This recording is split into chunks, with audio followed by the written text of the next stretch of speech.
Well, obviously I challenged the girls to come out. Obviously we know what we have to do in these last 4 games. It's really nice to come back at home. So the girls, I think, have really missed Cutchin Field. We've been away for a long time, it seems like. So I told them first 15 minutes we've got to come out flying, because these games really on points are going to have to mean more to us than they do the other team. Obviously we only got the 1 win in conference, so I'd say first half they really came out and did that well, and then obviously getting the goal with Meg on the header really set the tone, which was great.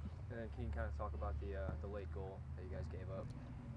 Obviously it was tough. I said to the girls, you know, to close out a game you have to have the ball, and I said we gave the ball away way too much. I wouldn't say that was a problem the whole game, but that last maybe 10 minutes we looked rattled. I know it's really tough for the girls, obviously not getting as many wins as we wanted this season. It really is hard for them to close a game out because they haven't been used to doing it, but it was really nice to see us come back and then V with about a minute and a few seconds on the clock and getting a good goal in there for us. And then can you kind of just talk about, I guess, your thoughts going into the next 3 games and how important they are to the rest of your season? I mean, there's nothing more important than these next 3 games. All we're going to be focusing on now is really Tennessee Tech. We've got to take it a game at a time, as we've got a bit of a hill to climb, but I think the girls have kind of bought into the philosophy, and obviously they know what's at stake here. And I think, you know, every game we need to go in there, you know, leading the way and holding on to the ball and getting some good shots off. It felt really good to score. I feel like I haven't scored in forever, and just getting one, and I think it gave us more momentum to keep going and keep up the energy. Yeah, how do you guys feel you played offensively? It seemed like you guys had a little bit more of the offensive pressure throughout the entire game.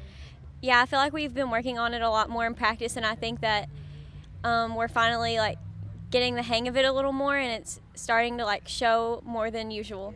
And then how did you guys respond after giving up that? How did you guys feel you responded giving up that late goal? Kind of what were your thoughts after you gave it up? Well, we knew we had to win the game, so I mean, obviously we went to the 10-minute overtime, but we were going into that first half with the thought that we needed to win. So I think that's. And then can you kind of take us through your goal to win it?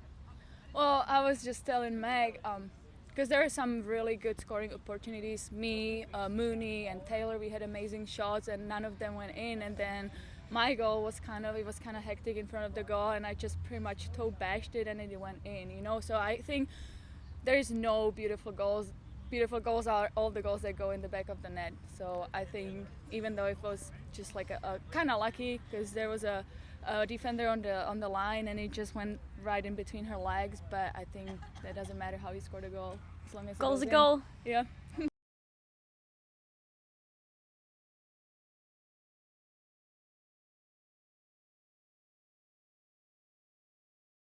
She can't get an angle on it. With 1 minute 27 seconds to play, Russell all there down by her lonesome on our own end of the field, but she'll find Hudson. Hudson will send it in. Oh. And the ball was down. Gettings, the keeper, was down. And there it is! There's your winner!